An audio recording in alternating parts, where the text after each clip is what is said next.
बहुत लोग আসছে না এই পাড়ার উপর ভালো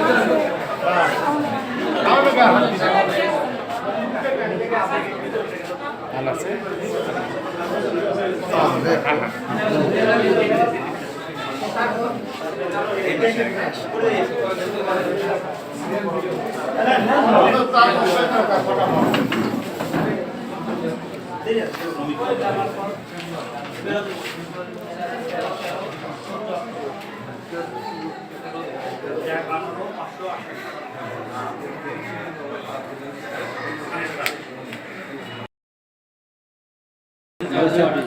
যেটা প্রিন্সিপাল লিড করে প্রিন্সিপাল বহিষ্কার করেছে 7 তারিখ ঠিক নেই ওরা আবার বলো যে এটা হলো মানে কিন্তু ওটা দরকার নেই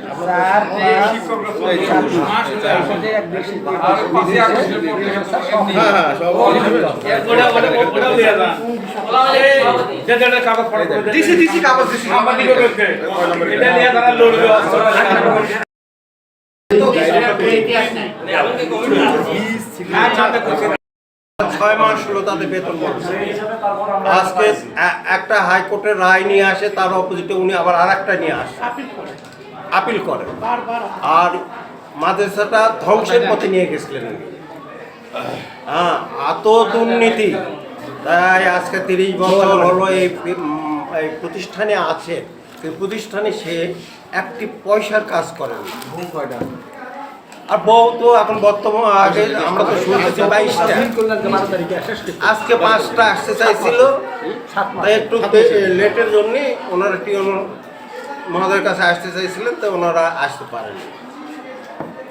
তাই আমরা এই প্রিন্সিপালের সর্বোচ্চ বিচার চাই। নাম পরিচয়টা একটু বলো। আমার নাম মোহাম্মদ মোশাররফ হোসাইন। আমি এই তালোড়া শাহ এতেবাড়িয়া মাদ্রাসার উপাধ্যক্ষ পদে আছি কর্মরত। আমরা এই গত 23/8/2024 সাল তখন থেকে আমাদের মাদ্রাসার অধ্যক্ষ মহোদয় তিনি মাদ্রাসায় অনুপস্থিত রয়েছেন আর আসেন। আমরা বিভিন্ন সময় বিভিন্ন সমস্যা করতেছিলাম, তারপরে উনি মাদ্রাসায় আসেন, যার কারণে গত 5/12/2024 তারিখে মাদ্রাসার সভাপতি এডিসি মহোদয় তিনি তাকে সাময়িক বরখাস্ত করেন। সাময়িক বরখাস্তের আদেশের বিরুদ্ধে উনি একটা রিট পিটিশন করেছেন। সেটার রায় হয়েছিল 15/12/2024 তারিখেই উনি রিট পিটিশনের রায়ের আলোকে স্টে করে দিয়েছেন। ওটা মানে তাকে যে বরখাস্ত করা হয়েছিল এই বরখাস্তের আদেশ স্টে হয়ে যায়। পরবর্তীতে আমরা এটা বিলকে আপিল করি, যেহেতু মাদ্রাসা আসতেছিলেন না, মাদ্রাসা অচল হয়ে যাচ্ছিল, আমরা বিল বেতন পাচ্ছিলাম, বিভিন্ন কার্যক্রম করা যাচ্ছিল না। এই জন্য আপিল করার পর 2025 সালের 15ই মে আপিল বিভাগের চেম্বার বেঞ্চ তার স্থগিত যে আদেশ, সে আদেশকে স্টে করে দেয় আপিল বিভাগ, যার কারণে তখন থেকে তিনি সাময়িক বরখাস্ত হিসাবে ছিলেন, কিন্তু তারপর তিনি মাদ্রাসায় আসেন। পরবর্তীতে এটা রুল হিয়ারিংয়ের জন্য হাইকোর্টে পাঠিয়ে দিয়েছে চেম্বার বেঞ্চ। এটা শুনানি করার পরে গত বছর অর্থাৎ 2025 সালের 29শে অক্টোবর চেম্বার হাইকোর্টের বেঞ্চ রুল হিয়ারিং করে আদেশ দিয়ে দেন যে প্রিন্সিপালকে সাময়িক যে বরখাস্ত করা হয়েছিল এটা দীর্ঘদিন হয়ে যাচ্ছে, কাজে এটাকে আর এভাবে চলতে দেওয়া যায় না, এটাকে বাতিল করে। তারপরে উনি সেই বাতিল করার পর উনি পরিপূর্ণ প্রিন্সিপাল হিসেবে বহাল আর কি। কিন্তু তাকে পরিপূর্ণ প্রিন্সিপাল হিসাবে বহাল করে দেওয়ার পর তাকে যোগদান করতে বলা হয়েছিল এডিসি মহোদয়ের মাধ্যমে। গত 12 নভেম্বর 2025 তারিখে তাকে যোগদান করার জন্য এডিসি মহোদয় সভাপতি হিসাবে তাকে একটা লিখিত নির্দেশও দেন, তারপরে তিনি মাদ্রাসায় আসেন। উনি না আসার কারণে বিল বেতন উঠাতে পারতেছিলাম না। কত মাসে? ওই অক্টোবর মাস থেকে এপ্রিল পর্যন্ত বিল বেতন, তারপরে গত ঈদুল ফিতর গেছে আমাদের অত্যন্ত শোচনীয় অবস্থায়, মানবেতরভাবে এই দিনগুলো আমরা কাটাচ্ছিলাম। আমরা উচ্চ ভাতারও উঠাতে পারিনি। ঈদ আমাদের হচ্ছে সেভাবেই, শিক্ষকরা তো কান্নাকাটিও করছে, বাচ্চারা বাড়িতে কান্নাকাটি করতেছিল যে ঈদ হয়ে যাচ্ছে, অথচ ঈদের কোনো আনন্দ নেই কারো বাড়িতে। যাই হোক, এই পরিস্থিতিতে আমরা চিন্তা করতেছিলাম যে আমরা কী করতে পারি। বিভিন্ন জায়গায় নিবেদন আমরা দিয়েছিলাম, সভাপতির কাছে দিয়েছি, ডিসি মহোদয়ের কাছে দিয়েছি, বিশ্ববিদ্যালয়ে দিয়েছি, আমাদের আগে বিশ্ববিদ্যালয় সেখানে, এবং মাদ্রাসা শিক্ষা অধিদপ্তরে আমরা আবেদন করেছি। কিন্তু এটা আমরা পরিপূর্ণ কোনো নির্দেশনা তাদের আর দেওয়া মনে করেননি তারা, যেহেতু মাদ্রাসা শিক্ষা অধিদপ্তরের বিধিতে সর্বশেষ যেটা জারি হয়েছে 1 ফেব্রুয়ারি 2026 তারিখ। এই বিধির 17.4 ধারায় স্পষ্ট করে বলে দেওয়া আছে, যদি কোনো প্রতিষ্ঠানের প্রধান অনুপস্থিত থাকেন বা যদি না থাকে, সেক্ষেত্রে প্রতিষ্ঠানের যে উপাধ্যক্ষ থাকবেন তিনি বেতন বিলে স্বাক্ষর করবেন। আবার উপাধ্যক্ষ যদি না থাকেন তাহলে জ্যেষ্ঠ শিক্ষক বেতন বিলে স্বাক্ষর করবেন। এবং যদি কমিটি না থাকে বা সভাপতি যদি ওই এডিসি মহোদয় যারা থাকার কথা তারা যদি না থাকেন, তাহলে উপজেলা নির্বাহী অফিসার বেতন বিলে স্বাক্ষর করবেন। আমরা সর্বশেষ এই বিষয়টা নিয়ে বিভিন্ন অধিদপ্তরের কথাবার্তা বলেছি। তারা বলছেন আমাদের বিধি আছে, আমরা কী বলবো, সভাপতি যদি না পালন করে আমরা কিছু করতে পারি। শেষ পর্যন্ত আমরা বাধ্য হয়ে আদালতে গিয়েছি। আদালতকে আমরা বুঝাইতে সক্ষম হয়েছি, আদালত সন্তুষ্ট হয়েছেন যে আসলে এতদিন ধরে প্রিন্সিপালের অনুপস্থিতিতে এই মাদ্রাসার শিক্ষক কর্মচারীদের বেতন বিল বন্ধ থাকা এটা কোনো রকমই মানবিক ব্যাপার হতে পারে না, এটা অমানবিক ব্যাপার। সেজন্য আদালত মহামান্য হাইকোর্ট সন্তুষ্ট হয়ে গত 4 মে 2026 তারিখে ইউনো মহোদয়কে নির্দেশ দিয়েছেন যে মাদ্রাসা বেতন বিল মোস্ট সিনিয়র টিচারের স্বাক্ষরে দিয়ে দেওয়া। সেটার উপর ভিত্তি করে উনি আবার প্রিন্সিপালকে চিঠি করেছিলেন, আমাদের এই উপজেলা নির্বাহী অফিসার তিনি চিঠি করেছিলেন গত 7 তারিখে। 7 তারিখে চিঠি করে তাকে বলছেন যে আপনি যে আমাকে বারবার আপনি জানাচ্ছিলেন যে আপনি প্রিন্সিপাল, আপনি ওই পদে বহাল আছেন, আপনি কর্মরত আছেন, ঠিক আছে, আপনি যদি থাকেন তাহলে আগামী 12 তারিখ সকাল 11টায় মাদ্রাসায় উপস্থিত থাকবেন, আমি সরাসরি গিয়ে আপনাকে দেখবো। যদি আপনি থাকেন তাহলে আপনার স্বাক্ষরে বেতন বিল সহ সব কিছু হবে, চলবে। আর যদি আপনি না থাকেন তাহলে আদালতের নির্দেশ অনুযায়ী আমরা কাজ করতে পারবো। সেটাই আজকে উনি এসেছিলেন, প্রিন্সিপাল উপস্থিত না হওয়ার কারণে, অধ্যক্ষ মহোদয় উপস্থিত না হওয়ার কারণে ইউনো মহোদয় বেতনটা স্বাক্ষর করে চলে গেছে। ঠিক আছে, থ্যাংক ইউ। এই অত্র এলাকার সন্তান আমরা এবং ছাত্রছাত্রীর সকলে মিলে আপনার এখানে তারপর সাহিত্যবাড়িয়া কামিল মাদ্রাসার অধ্যক্ষ GM মোস্তাফিজুর বিরুদ্ধে আমরা কিছু অভিযোগ নিয়ে আসি। সে প্রেক্ষিতে আমরা মাদ্রাসা শিক্ষা অধিদপ্তর, ইউনো অফিসার, তারপর আপনার জেলা প্রশাসক, আপনার অতিরিক্ত জেলা প্রশাসক স্যারকে আমরা এগুলো বিষয়ে অবগত করি। আরবি বিশ্ববিদ্যালয় যখন আমাদের কমিটি, সারা দেশে মাদ্রাসা কমিটি, শিক্ষক কমিটি, যেগুলো ম্যানেজিং কমিটি বা গভর্নিং বডি থাকে, সেটা যখন ভেঙে দেওয়া হয়, তারপরে সরকার প্রদত্ত কিছু কমিটির সদস্য ছিলেন। তো সেই সুবাদে এডিসি সাহেব জনাব আব্দুল করিম স্যার তিনি আমাদের সভাপতি হন। তার কাছে যখন আমাদের অভিযোগটা যায়, তিনি আমাদের এখানে আসছিল এই বিষয়ে কথাবার্তা বলতে, জনসমাগম করে এখানে সকলের মতামত দিয়ে আসছিল। এখানে আমরা তার বিরুদ্ধে অধ্যক্ষ জিএম মোস্তাফিজুরের বিরুদ্ধে আমরা 16টা অভিযোগ আনি।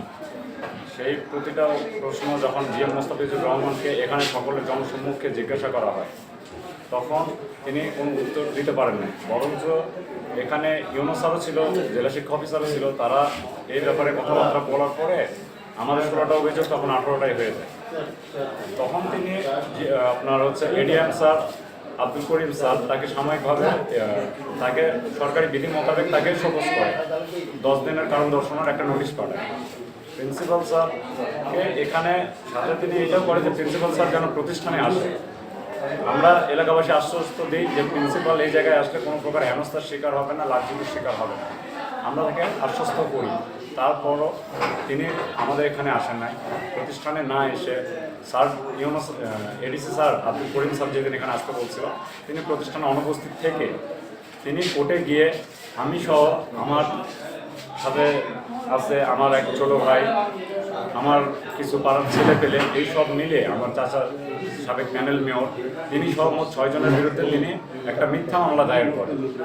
পরবর্তীতে আমরা আদালতের মারফতে সেই মিথ্যা মামলার বিরুদ্ধে মানে আমাদের বিরুদ্ধে যে মিথ্যা মামলা করছিল সেটার বিরুদ্ধে আমরা রায় আমরা জিতে থাকি।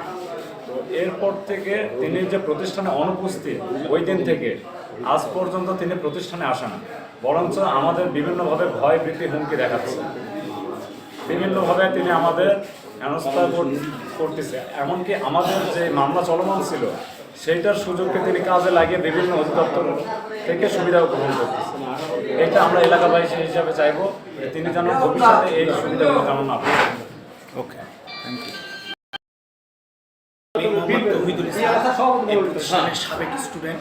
আচ্ছা, আমার বাসায় এখানে। আমার কথা একটা, সেটা হচ্ছে যে 5 আগস্টের পর এই ফ্যাসিবাদ হাসিনা সরকার চলে যাওয়ার পর এই জেনজি প্রজন্ম, আমরা জেনজি প্রজন্ম যেভাবে 5 আগস্টের পর এই ফ্যাসিস্টার আছি, তারপরে আমাদের বগুড়া জেলার মতো দুপচাচিয়া থানাতে তারা সাহায্যে পারে একটা ঐতিহ্যপূর্ণ প্রতিষ্ঠান, যে প্রতিষ্ঠান আগে কেন্দ্র ছিল। এই প্রতিষ্ঠানে খুব সুন্দর সহিত চলতেছিল, কিন্তু যখন থেকে জিএম মোস্তাফিজুর রহমান চাঁদাবাজ, লুটতারাজ, যার ওয়াইফের কোনো শেষ নাই, আমাদের কাছে এভিডেন্স রয়েছে তার মানে কাগজপাতি সহকারে প্রায় 25টার মতো ওয়াইফের কাগজপাতি রয়েছে। একটা ধর্মীয় প্রতিষ্ঠান, প্রত্যেকটা মানুষের এই প্রতিষ্ঠানের দিকে তাকায় ধর্মীয় দিকটা। এই প্রতিষ্ঠানে যদি একটা এরকম চরিত্রহীন লোক থাকে, তাহলে আমি কেন, আমার ছোট বোন বড় কেউ তো এখানে আমি পড়াবো না। এই দিক থেকে সরকারের উচিত, এখন একটা গভর্নমেন্ট রয়েছে, আমরা জেনজি প্রজন্মের যদি মনের ভাষা না বুঝতে পারে তাহলে এর সে ব্যর্থতা নেয়। সে এই প্রতিষ্ঠানের প্রায় 54 বিঘা সম্পত্তি, সেখানে তিনি নিয়ে আসছে 25 বিঘা সম্পত্তি। সে তো এই কমিটি থাকাকালীন আওয়ামী লীগ, তিনি তো ওলামা লীগের সভাপতি ছিল, থানা আহ্বায়ক ছিল, তিনি এই কাজগুলো করে এই প্রতিষ্ঠানকে ধ্বংসের মুখে নিয়ে যে তিনি 25 বিঘা সম্পত্তিতে নিয়েছে, এবং এই প্রতিষ্ঠানে প্রায় 10 থেকে 12 কোটি টাকা তিনি অর্থসাৎ করছে। এবং তার নিয়োগ আওয়ামী লীগের যে প্যাটার্ন অনুসারে তিনি প্রত্যেকটা নিয়োগ 25 থেকে 32 লক্ষ টাকা নেয়, একটা নিয়োগ দিয়েছে, প্রায় 20 থেকে 25টা। তার ওয়াইফগুলা যে এইভাবে চালাতে পারে সে অবৈধ টাকা থেকে। আর এই অবৈধ টাকাগুলো যখন ইনকাম করা শুরু করছে, তখন এই 5 আগস্টের পর এরকম করছে। তিনি নাটক শুরু করে এই নাটকগুলো করে তিনি দীর্ঘদিন 22 মাস প্রতিষ্ঠানে আসেনি। এই প্রতিষ্ঠানে ভালো চাইলে তিনি প্রতিষ্ঠানে আসতো, একটা সমালোচনা মানে নিউট্রিশনের পথ সে রাখতে পারতো, কিন্তু তা করেনি। কারণ তিনি সবসময় বলে আমি ডিসি র্যাঙ্কিংয়ের লোক, ইউনো কেন ডাকলে আমি আসবো। আর ভাষ্যটা সংক্ষিপ্ত। কিন্তু আমার বক্তৃতা একটাই, যে আপনার মাধ্যমে, এই নিউজের মাধ্যমে যে জেনজি প্রজন্মের ভাষা এই সরকারকে বুঝতে হবে। এই মাদ্রাসার সলিউশন কীভাবে হবে, কেন আগাচ্ছে না, সেটা সরকারকে দায়বদ্ধ নিতে হবে যে কেন আগাচ্ছে না। এই প্রতিষ্ঠানের অচল অবস্থা, এই অচল অবস্থা কীভাবে নিরসনের দিকে যাবে, এটা আপনার মাধ্যমে আমার সরকারের কাছে আহ্বান, খুব তড়িৎ গতির যেন এই সমস্যার সমাধান হয়। এই বলে আমার বক্তব্য শেষ করি। ধন্যবাদ। আমি সৈয়দ আজাদ 1 নম্বর ওয়ার্ডের সাবেক কাউন্সিলর, প্যানেল মেয়র 1 তালোড়া পৌরসভা। আর আমার বাসা তালোড়া চৌধুরী পাড়ায়। এবং এই প্রতিষ্ঠানটা আসলে আমাদের বাপ দাদা সবার অত এলাকার লোকজনের তিল তিল করে গড়ায় এই প্রতিষ্ঠানটা। এই প্রতিষ্ঠানে উনি প্রায় 27 বছর যাবৎ এখানে আছে।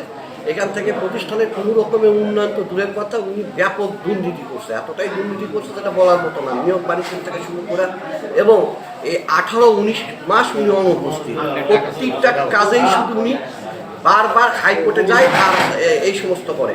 আজকে দীর্ঘদিন প্রায় 8 মাস যাবৎ শিক্ষকদের বেতন উনি বন্ধ করে রাখছে ওনার কারণে।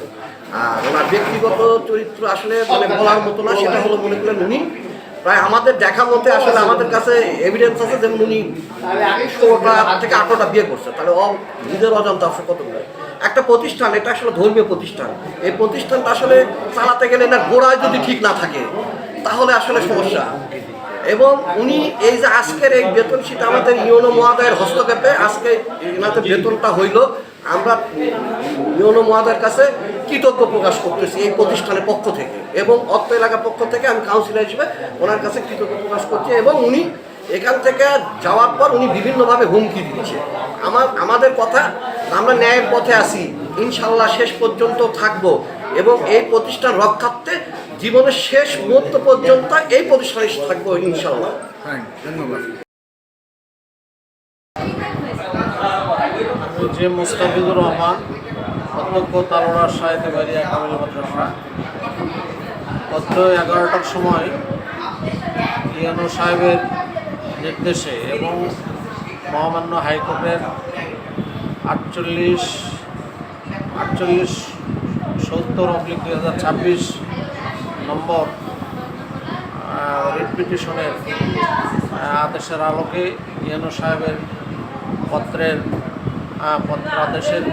পত্রাদেশ মোতাবেক আমি গত 11টা 5 মাদ্রাসার গেটে পৌঁছি।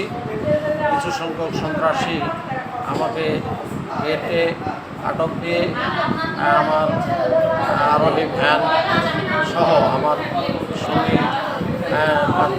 4জন সহ আমাকে আহত করে এবং কিল বসে মারে। আমার পাঞ্জাবি ছেড়ে দেয়, 3টা মোবাইল তারা কেড়ে নেয়, টাকা, তারপরে সিল এবং অফিসিয়াল কিছু মূল্যবান কাগজপত্র তারা ছিনিয়ে নেয়। ছিনিয়ে নিয়ে আমাকে মানে তারা আর দিতে দেয়নি এবং আহত করে আমি সংজ্ঞাহীন অবস্থায় হসপিটালে এসে চিকিৎসা নেই। কোন হসপিটালের নামটা বলুন? দুপচাচিয়া স্বাস্থ্য কমপ্লেক্স, উপজেলা স্বাস্থ্য কমপ্লেক্সে ভর্তি হওয়া প্রয়োজন হয়নি। প্রাথমিক চিকিৎসা নিয়ে এখান থেকে এখন সেন্ট্রাল মেডিকেলে এসে আমার এই ছেলের এক্স-রে করালাম। এখানে আমাদের রিপোর্টার সাহেবের সঙ্গে দেখা হলো, কথা বললাম। সেখানে আমি ভাষ্যকার আমি ভাষ্যকার দিলাম। এই আমার বক্তব্য।